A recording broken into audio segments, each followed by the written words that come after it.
ಮೊದಲಿಗೆ ಎಲ್ಲ ನನ್ನ ಪ್ರೀತಿಯ ಮಾಧ್ಯಮ ಮಿತ್ರರಿಗೆ, ಹಾಗೆ ಇಲ್ಲಿ ನೆರೆದಿರುವಂಥ ಎಲ್ಲ ನನ್ನ ಸಿನಿಮಾ ಟೀಮ್ಗೆ, ಆ್ಯಕ್ಟ್ ಮಾಡಿರುವಂಥ ಆ್ಯಕ್ಟರ್ಸ್ಗಳಿಗೆ, ನಮ್ಮ ಪ್ರೊಡ್ಯೂಸರ್ಸ್ಗಳಿಗೆ, ಡೈರೆಕ್ಟರ್ಗೆ ಚೇತನ್ ಕುಮಾರ್ ಹಾಗೂ ವಿಜೇತ್ ಎಲ್ಲರಿಗೂ ಹಾರ್ಟ್ಲಿ ಕಂಗ್ರ್ಯಾಚುಲೇಷನ್ಸ್. ಈ ದಿನಕ್ಕೋಸ್ಕರ ತುಂಬ ವರ್ಷಗಳಿಂದ ಕಾದಿದ್ವಿ, ಈ ಸಾಂಗ್ ಯಾವಾಗ ರಿಲೀಸ್ ಆಗುತ್ತೆ ಅಂತ.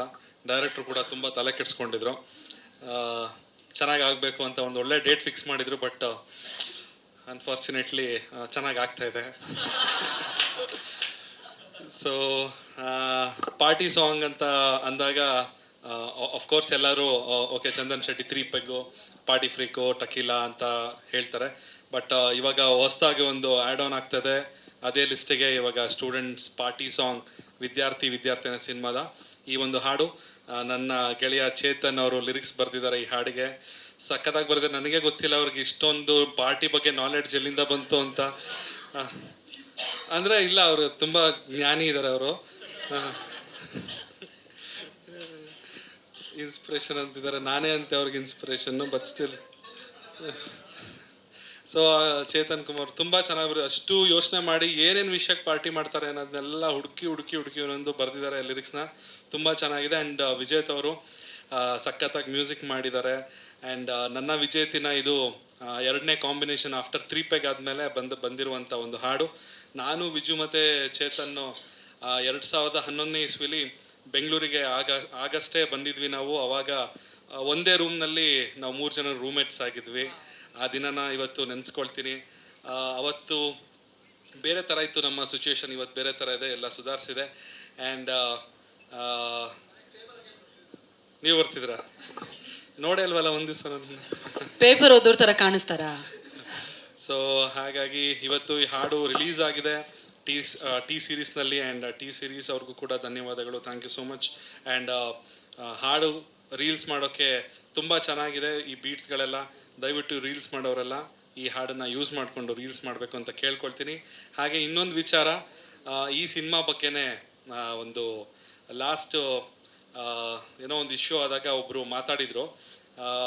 ಸಿನಿಮಾದಲ್ಲಿ ಅವರು ಕೂಡ ಆ್ಯಕ್ಟ್ ಮಾಡಿದ್ದಾರೆ. ನನಗೆ ಗೊತ್ತಿಲ್ಲ ಅವ್ರು ಯಾಕೆ ಆ ಥರ ನನ್ನ ಮೇಲೆ ಒಂದು ಆರೋಪಗಳನ್ನ ಮಾಡಿದರು, 1-2 ಆರೋಪಗಳನ್ನ. ಅದನ್ನು ಇವತ್ತು ಈ ಸ್ಟೇಜ್ ಮುಖಾಂತರನೇ ಅದನ್ನು ಕ್ಲಾರಿಫೈ ಮಾಡಿದ್ರೆ ಒಳ್ಳೆಯದು ಅಂತ ಅನ್ನಿಸ್ತದೆ. ಬಿಕಾಸ್ ಈ ಸಿನಿಮಾದಲ್ಲಿ ನಾನು ಶೂಟಿಂಗ್ ಟೈಮಲ್ಲಿ ನಾನು ಆ ಥರ ಮಾಡಿದ್ದೆ ಅನ್ನೋ ಒಂದು ಅಲಿಗೇಷನ್ನ ಅವರು ಮಾಡಿದರು. ಸೊ ಹಾಗಾಗಿ ನಾನು ಅದನ್ನು ಇಲ್ಲೇ ಕ್ಲಾರಿಫೈ ಮಾಡಬೇಕಂತ ಅಂದ್ಕೊಂಡಿದ್ದೀನಿ. ಒಂದು ಫಸ್ಟು ನನ್ನ ಮೇಲೆ ಅವರು ಆರೋಪ ಮಾಡಿದ್ದು, ಸಿನಿಮಾಗೆ ನಾನು ಶೂಟಿಂಗ್ ಟೈಮ್ನಲ್ಲಿ 15 ದಿವಸ ಫೋನ್ ಸ್ವಿಚ್ ಆಫ್ ಮಾಡಿಕೊಂಡು ಶೂಟಿಂಗಿಗೆ ಬಂದಿಲ್ಲ ಅನ್ನೋ ಒಂದು ಆರೋಪ ಮಾಡಿದರು. ಹಾಗೆ ಎರಡನೇದು, ಯಾವುದೋ ಒಂದು ಪ್ರೆಸ್ ಮೀಟ್, ಅಂದರೆ ನಮ್ಮ ಸಿನಿಮಾ ಕುಂಬಳಕಾಯಿ ಆಗಿದ್ದು ಒಂದು ಪ್ರೆಸ್ ಮೀಟ್ ಮಾಡಿದ್ವಿ. ಆ ಪ್ರೆಸ್ ಮೀಟಿಗೆ ನಾನು ಮನೆಯಲ್ಲಿ ಹಾಕೋ ಬಟ್ಟೆನ ಹಾಕೊಬಂದಿದ್ದಂತೆ ಸ್ಟೇಜ್ ಮೇಲೆ. ಆವಾಗ ಡೈರೆಕ್ಟರ್ ಕರೆದು ನನ್ನ ಬೈದ್ರಂತೆ. ಸೊ ಈ ರೀತಿಯಾದ 2 ಆರೋಪ ಮಾಡಿದರೆ ಅದನ್ನು ಕ್ಲಾರಿಫೈ ಮಾಡಬೇಕು. ಅದಕ್ಕೋಸ್ಕರ ನಮ್ಮ ಡೈರೆಕ್ಟರ್ನ ಸ್ಟೇಜ್ ಮೇಲೆ ಕರೀತಾ ಇದ್ದೀನಿ. ಅವ್ರು ಬಂದ್ಬಿಟ್ಟು ಇದಕ್ಕೆ ಕ್ಲಾರಿಫಿಕೇಶನ್ ಕೊಟ್ಟರೆ ನನಗೆ ಸಮಾಧಾನ ಆಗುತ್ತೆ. ಆ ರೀತಿ ಹೇಳಿದ್ರು ನನಗಂತೂ ಗೊತ್ತಿಲ್ಲ. ನೀವೇನಾದರೂ ಹೇಳ್ಕೊಟ್ಟಿದ್ರೆ ಪಬ್ಲಿಸಿಟಿಗೋಸ್ಕರ ಹೇಳ್ಕೊಟ್ಟಿದೆ ಅಂತ ತಿಳ್ಕೊಬೇಡಿ. ಪಬ್ಲಿಸಿಟಿ ಆಗಲಿ ಆ ಥರ ಏನಾರ ಇದ್ದರೆ. ಆ ಥರದ್ದು ಏನಿಲ್ಲ. ಇಲ್ಲ, ಆ್ಯಕ್ಚುಲಿ ಪ್ರಾಮಿಸ್ಲಿ ಹೇಳ್ತೀನಿ, ಹಾನೆಸ್ಟ್ಲಿ ಶೂಟಿಂಗ್ ಸ್ಪಾಟಿಗೆ ನಾಟ್ ಓನ್ಲಿ ಡೇಟ್, ಅವರು ಆನ್ ಟೈಮ್ 1 ದಿನವೂ 10 ನಿಮಿಷವೂ ಸಹ ಲೇಟಾಗಿ ಬಂದಿಲ್ಲ. ಇದು ನನ್ನ ಕಡೆಯಿಂದ ಕ್ಲಾರಿಫಿಕೇಷನ್. ಓಕೆ, ಯಾವತ್ತೂ ಬಂದಿಲ್ಲ. ಅವರು 3 ಶೆಡ್ಯೂಲಲ್ಲಿ ಮಾಡಿದ್ವಿ. ಸಾಂಗಾಗಿ ಮೈಸೂರಿಗಾಗಿರ್ಬೋದು, ಮತ್ತು ಇನ್ನೊಂದು ಹೇಳಲೇಬೇಕು ನಿಮ್ಗೆ. ಆ್ಯಕ್ಚುಲಿ ಇದ್ರ ಜೊತೆಗೆ ಅವರು ಆಲ್ಮೋಸ್ಟ್ ಈ ಸಿನಿಮಾಗೆ 3 ಕ್ಯಾರೆಕ್ಟ್ರೇಷನ್ ಮಾಡಿದ್ದಾರೆ. ಸೊ ಅವರು ವೆಯ್ಟನ್ನು 8ರಿಂದ 9 kg ವೇರಿಯೇಷನ್ಸು ಅಷ್ಟು ಡೆಡಿಕೇಟಿವ್ ಆಗಿ ಮಾಡಿದ್ದಾರೆ. ಹಾಗಾಗಿ ಟೈಮಿಗೆ ಬಂದಿಲ್ಲ ಅಂತ ಹೇಳೋದ್ರಲ್ಲಿ ತಪ್ಪಾಗುತ್ತೆ. 100% ಬಂದಿದ್ದಾರೆ. ನೀವು ಕ್ಲಾರಿಫೈ ಮಾಡಿರಿ. ಆಯ್ತು, ಡೈರೆಕ್ಟರ್ ಹೇಳಾದ್ಮೇಲೆ ಆಯ್ತು. ಆಮೇಲೆ ಯಾವ ಬೈದಿದ್ರಂತಲ್ಲ, ಸ್ವಲ್ಪ ಹೇಳ್ಬಿಡಿ ಏನಂತ ಬೈದಿದ್ರು. ನಾವು ಬೈಯೋಷ್ಟು ಯಾವಾಗಲೂ ಮಾತಾಡೇ ಇಲ್ಲ, ಕಮ್ಮಿನೇ ಮಾತಾಡ್ತೀವಿ ನಾವು, ತುಂಬಾ ಕಮ್ಮಿ ಮಾಡಿ. ಇಲ್ಲ ಆ ಥರದ್ದು ಯಾವುದು ಬಂದಿಲ್ಲ. ಮೋಸ್ಟ್ಲಿ ಅವರು ನಿಮ್ಮನ್ನು ಸೂಪರಾಗಿ ನೋಡೋಕೆ ಇಷ್ಟಪಟ್ಟಿದ್ದಾರೆ ಸರ್. ನೆಕ್ಸ್ಟ್ ಕಲರ್ಫುಲ್ ಬಟ್ಟೆ ಹಾಕೊಂಬರ್ಲಿ ಅಂತ ಅವ್ರಿಗೆ ಇಷ್ಟ. ಓಕೆನಾ ಸರ್? ಓಕೆ.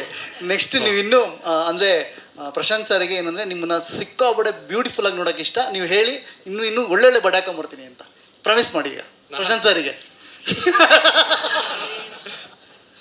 ಇಲ್ಲ, ಏನಿಲ್ಲ, ಬಟ್ಟೆಯಲ್ಲಿ ಏನಿಲ್ಲ. ಆ್ಯಕ್ಚುಲಿ ಅದನ್ನ ಹೇಳಕ್ಕೆ ಮನಸ್ಸು ಚೆನ್ನಾಗಿದ್ರೆ ಆಯ್ತು, ಎಲ್ಲರೂ ಚೆನ್ನಾಗಿ. ಆ್ಯಕ್ಚುಲಿ ಪ್ರೋಗ್ರಾಮಿಗೆ ಬಂದರೆ ಸಾಕು, ಮನಸ್ಸು ಒಳ್ಳೇದು ಮಾಡಿದ್ರೆ ದೇವರು. ಬಟ್ಟೆಯಲ್ಲಿ ಏನಿಲ್ಲ. ಅದನ್ನ ನಿನ್ನೆ ಹೇಳ್ಬೋದಿತ್ತಾನೆ, ನಾನು ಸೀರೆ ಉಟ್ಕೊಂಡು ಬರ್ತಿದ್ನಾ? ಇಲ್ಲ, ಚೆನ್ನಾಗಿ ಕಾಣ್ತಿದ್ರು ಆ್ಯಕ್ಚುಲಿ. ಸೊ ಅದು ಬಟ್ಟೆದೇನು ಪ್ರಾಬ್ಲಮ್ ಇಲ್ಲ. ಇಲ್ಲಿ ಆನ್ ಟೈಮಿಗೆ ಬಂದಿದ್ದಾರೆ.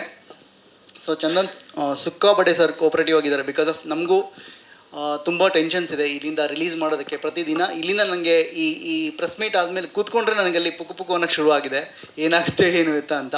ಸೊ ನಾನು ಎಲ್ಲರೂ ಚಂದನ್ ಸರಿಗೆ ಏನಂದರೆ ಸೊ ಕೋಆಪ್ರೇಟ್ ಮಾಡಿ ಅಂತ ಮತ್ತೆ ಕೇಳ್ಕೊತೀನಿ. ಖಂಡಿತವಾಗ್ಲೂ ಸಿನಿಮಾ ರಿಲೀಸ್ ಆಗೋವರೆಗೂ ನಾನು ನಿಮ್ಮ ಜೊತೆ ಇದ್ದೇ ಇರ್ತೀನಿ.